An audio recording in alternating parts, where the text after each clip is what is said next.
सबई पढ़ो सल्लल्लाहु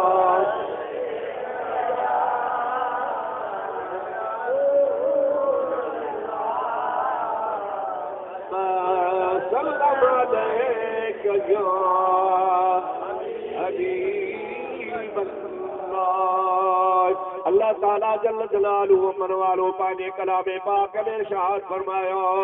वलिल्लाहि अलन्नासि हिज्जुल बैते मन इस्तता इलैहि सबीला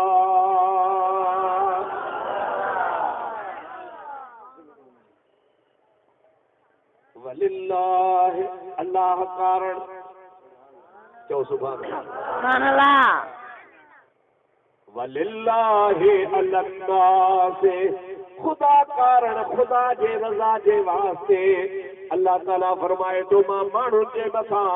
हज्जुल बैत बैतुल्लाह शरीफ ॾे इरादो करे वञण फर्ज़ फरमायो आहे पर सभिनी ते न मन इस्तता इलैहि सबीला उन्हनि जे मथां बैतुल्लाह ॾे वञण ज़रूरी आहे जेके मां अल्लाह पाक जी ज़ात बाबरकात इस्तिताअत अता फरमाया उहा इस्तिताअत ताक़त ॿ क़िस्म हिकिड़ी माली कभी जानी जेकॾहिं तो वटि माल जाम आहे करोड़पति आहे अरबपति आहे तो ते हज फर्ज़ आहे पर जेकॾहिं मुंहिंजा टंगुनि खां मंडो आहे हथनि खां लूलो लॻणो आहे अहिड़ो बीमार आहे जो बिस्तरे तां उथी कोन थो सघे या अखियुनि खां नाबीना तोखे ॿियो सहारो वठी वञण वारो कोन्हे को अल्लाह जी ज़ात बाबरकात फरमाए थो ये हज जेतिरा पैसा पंहिंजे ॻोठ में ख़ैरात करे छॾ मां रब तुंहिंजो हज क़बूल फरमाईंदो पर को सहारो अथी वठी अचण वारो अथी त पोइ तूं पाण बि अचु ऐं उन सहारे खे बि पाण सां वठी आ तंदुरुस्ती ज़रूरी आहे पर अहिड़े तरीक़े सां पर को नंढो ॾोढो आहे चङो भलो आहे सीक साक आहे को ऐं हुन में कोन्हे बीमारी कान्हे का पर मिस्कीन आहे ग़रीबी हाल आहे टोकड़ कोन्हनि खे अल्लाह ताला जी ज़ात बाबरकात फरमाए थो न मिस्कीन जे मथां बि हज फर्ज़ कोन्हे को ताक़तूं हिकिड़ी ताक़त सिहत वारी ॿी ताक़त माल वारी उधारा पैसा वठी हज ते न आहे वञणो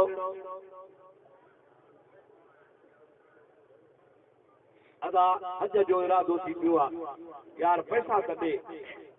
छा कंदे पाड़े जा हूं यार 2-2.5 लख खां वॾी ॻाल्हि कान्हे हज ते थो वञे तोखे पक्का त तूं हज तां वरी सही सलामत मोटंदे ऐं मोटी अची तूं कर्ज़ अदा कंदे ऐं कर्ज़ जे लाइ आमना जो लाल फरमाईंदो आहे जंहिं ते कर्ज़ हुजे त हुनजो मां मोहम्मद जनाज़ो बि कोन पढ़ंदुसि छो त परायो हक़ खाई थो वञे अल्लाह ताला जल जलालुहु अमन वारो जो महबूब करीम मदीने पाक में मके शरीफ में जनाज़ो फर्ज़ कोन हो मक्के में जेके भी सहाबी गुज़री विया जनाज़ो हुयो ई कोन फर्ज़ी कोन नबी थी कोन पढ़ंदा कॾहिं कॾहिं सुवाल कंदा आहिनि असांजे मौलवनि खां भई अम्मा ख़दीजतुल कुबरा जो जनाज़ो कंहिं पढ़िया हो मौलवी साहब वाइड़ो थी अड़े यार बि त ॻोल्हियां कहिड़े किताब मां ॻोल्हियां कि बहार शरीयत ॻोल्हियां फतावा आलमगीरी ॻोल्हियां फतावा रज़विया ॻोल्हियां मुफ्ती साहब जो किताब ॾिसां अम्मा ख़दीजतुल कुबरा उन जो जनाज़ो कंहिं पढ़ियो पर पोइ सॼी ज़िंदगी मौलवी जी गुज़री वेंदी किथे कंहिं किताब में जनाज़े जी ॻाल्हि लभंदी कान इन जे करे जो अम्मा ख़दीजतुल कुबरा जो इंतकाल मके में थियो हो मके में जनाज़ो फर्ज़ हुयो ई कोन तोखां को पुछे न त अम्मा ख़दीजा जो जनाज़ो कंहिं पढ़ियो जो कंहिं कोन पढ़ियो छो फर्ज़ ही करो फर्ज़ मदीने में साईं आया तॾहिं अल्लाह जे हबीब जन जनाज़ो खणी ईंदो हो इमामुल अंबिया पुछंदा ॾियो ख़बर हिन माल छॾियो आहे माण्हू चवंदा हा हा साईं पाण फरमाईंदा हा माल हिन जे ग़रीबन बचन ॿारनि जे लाया पर हिन कर्ज़ छॾियो आहे या रसूल अल्लाह हाओ कर्ज़ बि छॾे वियो आहे पाण फरमाईंदा हिन जे माल मां अमल कर्ज़ अदा कयो माल बि आहे माल मां कर्ज़ लाहियो बचे त बचन खे ॾियो उन खां बाद में मां मोहम्मद जो जनाज़ो थो पढ़ायां पर जेकॾहिं हुन माल छॾियो आहे कर्ज़ बि छॾियो आहे ऐं एतिरो त हुनजे मथां कर्ज़ आहे जो छॾियल माल पूरो नथो पवे पियो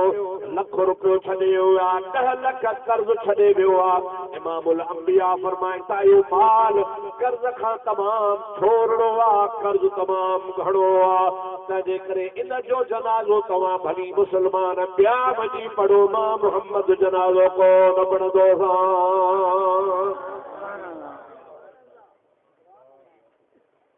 तव्हां कर्ज़ खे मामूली सम्झो हिकु त कर्ज़ खणो ॿियो वरी घुर त छॾो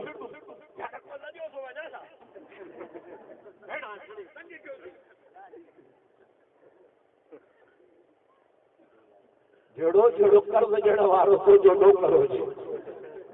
छिड़बू वरी उनखे यार कमाल आहे माण्हुनि जे मुंहं ते तो कर्ज़ घुरी खणी मूंखे तबे कयो थी जाॾो तो चा कर्ज़ ॾे जाॾो तो चा कर्ज़ ॾे असांजे हिकिड़ी क़ौम आहे नालो कोन थो खणा मथां हिते हुजनि चिड़ी पओ उहे कर्ज़ खणंदा आहिनि चवंदा पासा ॾेसी जा ॾेसां कुझु ॾेसूं कुझु रखाइसूं कुझु कान भॼ कोन वेसूं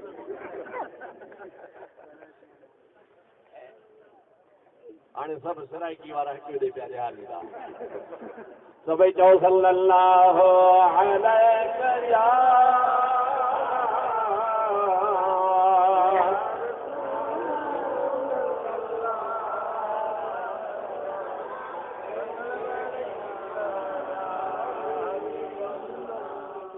ॻाल्हि किथां निकिती त कर्ज़ खणी हज ते ॾाढे चओ कर्ज़ खणी उमरे ते अल्लाह चई त भली वञ पर कर्ज़ खणी न वञजांइ ओ मुंहिंजा प्यारा दोस्त अज़ीज़ अल्लाह पाक जी ज़ात फरमाईंदो आहे एतिरो तो वटि पैसो हुजे जो ओट मोट जो ख़र्च बि तूं अदा कर रुगो ओट मोट न बल्कि 2 महीना 6 महीना जेतिरा ॾिहाड़ा तूं सफ़र में आ ओतिरो पुठियों बचनि जे लाइ बि छॾे वञ तूं मेड़े चूंडे जेको आयो तो कण ते उमर ते थो वञा हज ते थो वञा माई सॼो ॾींहुं अधी बसर तॾिजां अधी छब्र जी लप तॾिजां अधी फलाणी शइ तॾिजां अधी चांवर कोन अचड़े जा लप तॾिजां इहो कहिड़े कम जो हज कुर्बान वञा मदीने वारे साईं सल्लल्लाहु अलैहि वसल्लम तां पाण इरशाद फरमाईंदा हा त जेकॾहिं तूं हलाल जी कमाई हर काहीं मज़दूरी करी पगारी खणी पर नियत तुंहिंजी इहा आहे त मां पंहिंजी ज़ाल खे हलाल खारायां पुटनि खे हलाल खारायां बचनि जे वात में लुकमो विझां वाह मुंहिंजा मदीने वारा साईं फरमाइनि था उहो माउ जे ज़ाल जे भेण जे पुट जे वात में जेको तूं हलाल जे कमाईअ जो लुकमो ॾींदो आहे उहो बि अल्लाह तुंहिंजे लाइ इबादत लिखंदो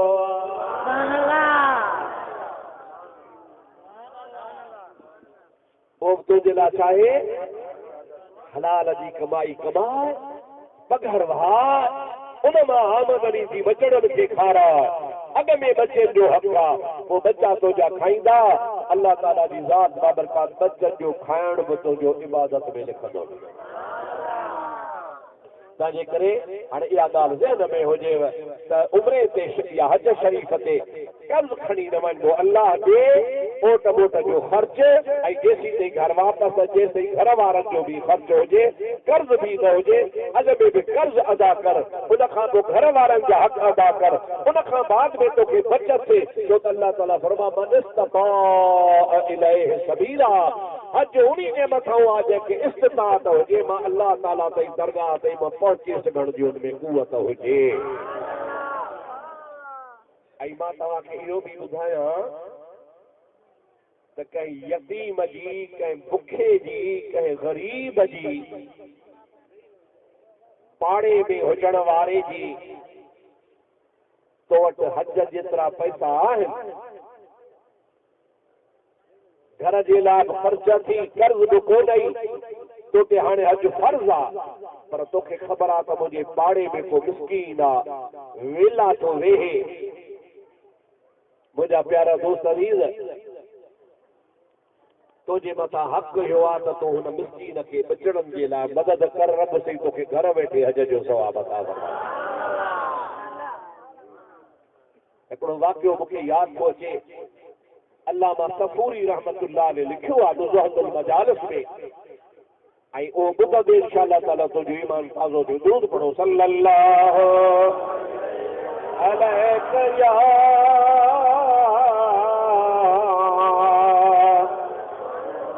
या रसूल अल्लाह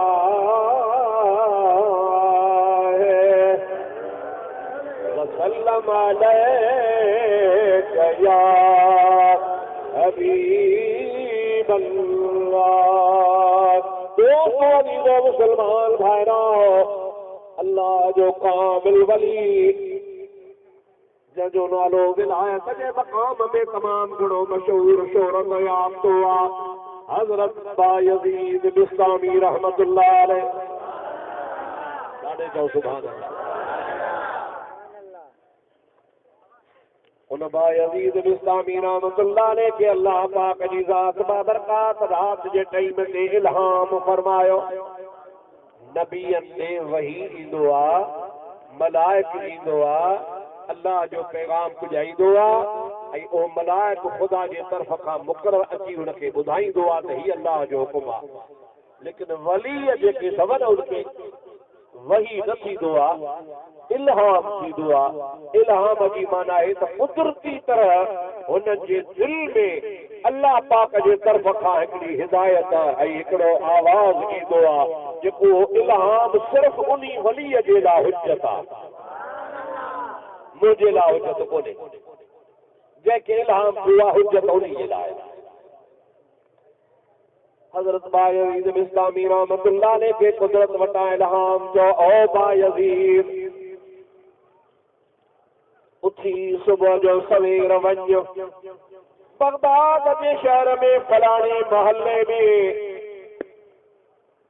फलाणे नाले सां नाई आहे, उन नाईअ खे वञी मां अल्लाह पाक जे तरफ़ खां पैगाम पुॼाए त मां रब्बुल आलमीन जल जलालुहु अमन वालुहु, हे लोको तुंहिंजो त हज क़बूल कयो आहे, पर तो हिकिड़े जे सदके अरफात में हिन साल 9 लख हाजी आया, तो हिकिड़े जे करे उन 9 लखनि हाजियुनि जो बि हज क़बूल कयो।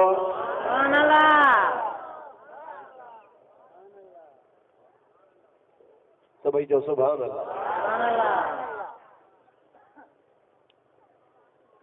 हकीकत में इहो मक़ाम ऐं मर्तबो उन्ही खे आहे जेके ख़ुदा ताला ख़ुलूस ऐं सचाईअ जी नेमत नसीब कंदो आहे, जो हुनजी त इबादत क़बूल थिए, पर हुनजे सदके ॿियनि जी बि इबादत क़बूल थिए। अल्लाह जो बानो हज़रत बायज़ीद बिस्तामी रहमतुल्लाह अलैह जे दुकान ते पुछाए अची निकितो, बाबा फलाणो थी फलाणी मोहल्ले में आहे। उन मोहल्ले में हज़रत बायज़ीद बिस्तामी रहमतुल्लाह अलैह विया। उन ॾिठो त अल्लाह जो वली सुञाणंदो मूं वटि आयो आहे, इज़त सां वेहारे हज़रत बायज़ीद बिस्तामी रहमतुल्लाह अलैह जी ख़िदमत कयई, पाणी पीआरे, जेका उन ज़माने में रवाज हो। साईं ॿियो हाल अहवाल की आया हो? अल्लाह जे वली फरमायो, मां पाण कोन आयो आहियां, मूंखे मोकिलियो वियो।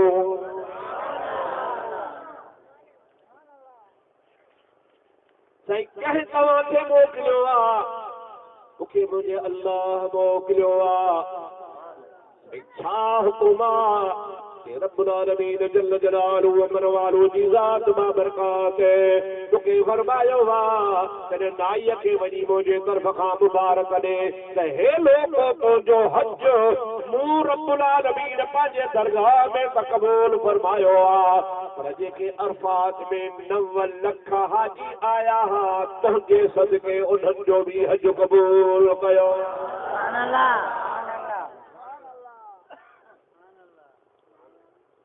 नाई रोई ॾिनो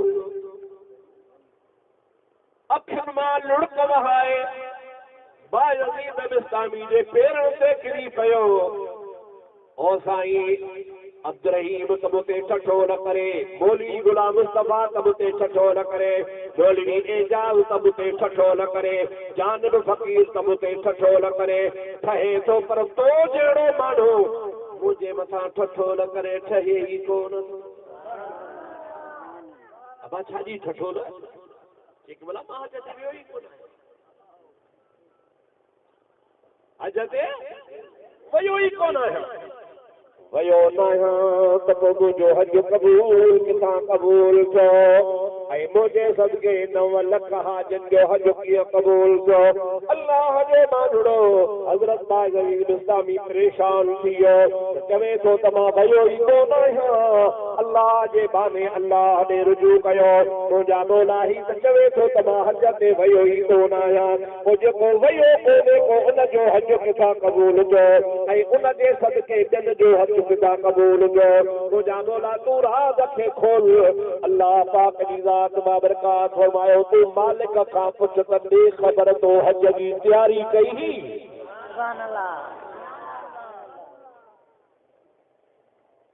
अल्लाह जे वली पुछंदा बराबर तूं चवी थो त मां हज ते कोन वियो आहियां,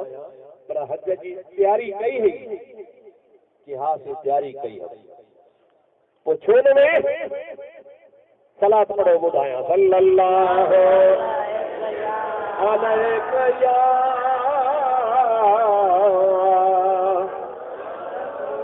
या रसूल अल्लाह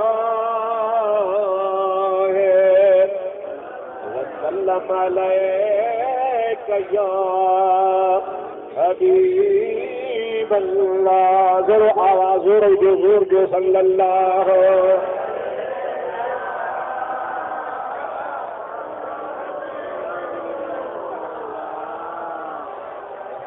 अलैका या हबीब अल्लाह। ओ मुंहिंजा प्यारा दोस्तो अज़ीज़ो, उन नाई वीचारे चयो हाओ साईं मूं तयारी कई पर वञी कोन सघियुसि। तयारीअ वारा हज ते कोन वेंदा आहिनि जंहिंखे साईं घुराए। हाओ या दादा जंहिंखे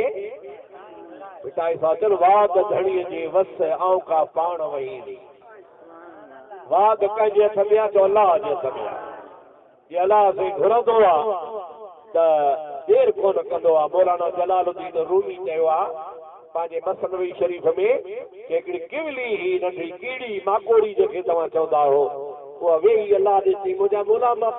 मंडड़ी आहियां, हलण जहिड़ी कान आहियां, तुंहिंजो काबो हितां हज़ारे मैल परे आहे, मूंखे तुंहिंजे काबे जे दीदार जो शौक़ु आहे, पर आउं सम्झां थी त मरी डरी वेंदुसि, पहुची कान सघंदुसि। मौलाना जलालुद्दीन रूमी फरमायो उनजी अल्लाह दुआ क़बूल फरमाई। हरम शरीफ़ काबे जे शहर मां हिकिड़ो कबूतर उॾाणो अची हिन जे घर में वेठो, कबूतर में चिबड़ी पई, कबूतर खणी वञी के मके बाग जे शहर में लाथो।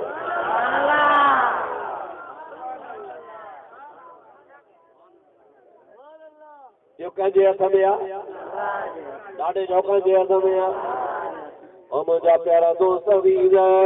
उन नाईअ वीचारे चयो हाओ क़िबला तूं हज जी तयारी कई हुई ऐं बिल्कुलु हज ते तयार होसि। आउं बि तयार होसि, मुंहिंजी घर वारी ज़ाल बि तयार हुई। अल्लाह पाक मूंखे एतिरा पैसा ॾिना हा जो मां ॿई ॼणा ज़ाल मुड़ुसु सम्झियासीं। असां तयारी में लॻा पियासीं। हिकिड़े ॾियारे ओचितो ॾिसां मुंहिंजो नंढड़ो छोकिरो आहे 6 सालनि जो, मूं वटि आयो पर रोंदो पियो अचे।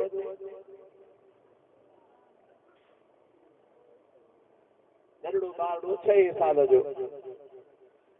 जंहिंखे बच्चा आहिनि तनखे क़दुरु आहे। नंढड़ो बचड़ो न तुंहिंजो रोए त तुंहिंजी कीअं दिलि फाटी पवंदी आहे। अल्लाह करे तव्हांजा बच्चा खिलंदा रहनि।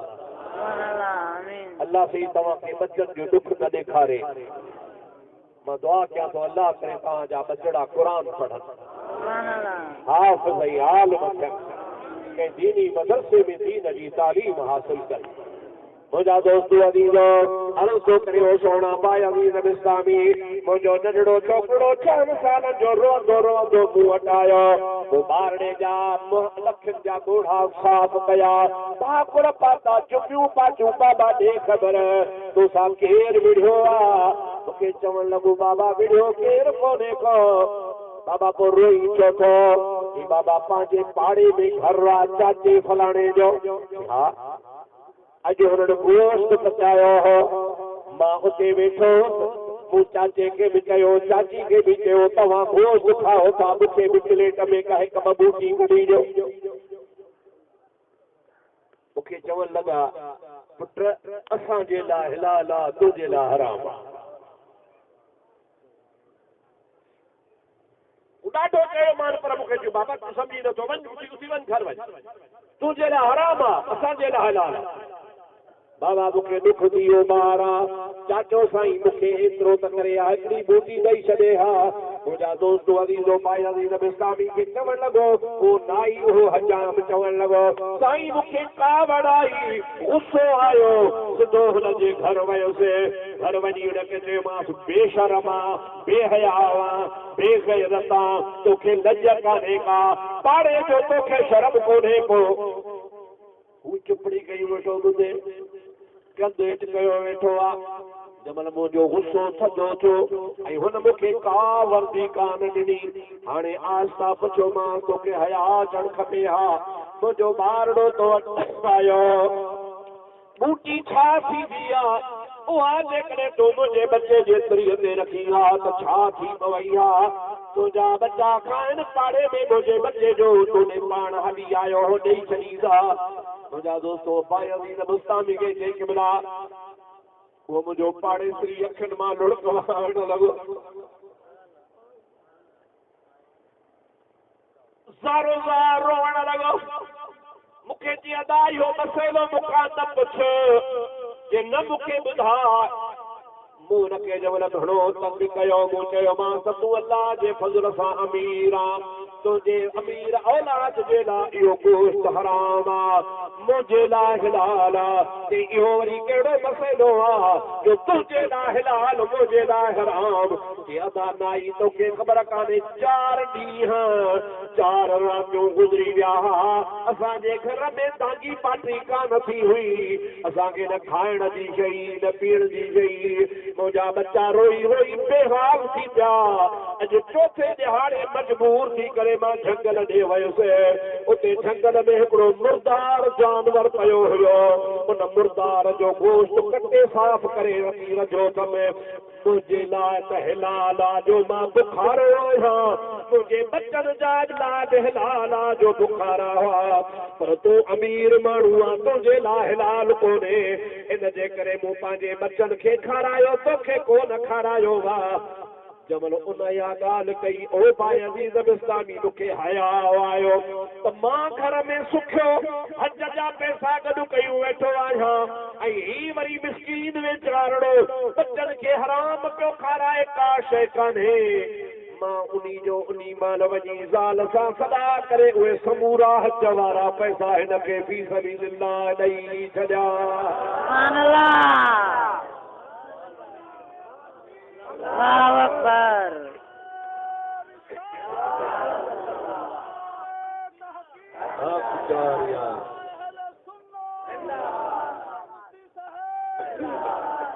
मुंहिंजा दोस्तो अज़ीज़ो भाउरो सबब इहो हुयो जो तुंहिंजे बचे खे मूं न ॾिनो जो तूं अमीर है अमीर खे हराम खाइण जी इजाज़त कान्हे का मुर्दार उहो खाए जेको बचनि सां बुख थो मरे क़ुरान शरीफ़ में अल्लाह ताला लिखियो आहे जेकॾहिं तव्हांखे इज़्तिरारी हालत आहे मजबूर आहियो हलाल तव्हांखे नथो मिले त पोइ तव्हां हराम बि खाई सघो था जान बचाइण जे लाइ उहो मुर्दार शइ हुई मोल शइ हुई पंहिंजे बचनि खे खाराई आहे तंहिंजे करे मूंखे हया आयो उहो नाई थो चवे त मुंहिंजा पाड़ेसरी बुख मरनि ऐं हज जूं तारियूं कयां तूं समूरा हज जा पैसा फी सबिलिल्लाह हिनखे ॾेई छॾिया भाई अज़ीज़ तूं त अॼु सुबुह जो मुबारक ॼण आयो आहे पर चई राति मूं पैसा खणी हिन जे हवाले कया राति जो सुतो पियो हुउसि मुखे ख्वाब में मदीने वारे मुस्तफा दीदार कराया।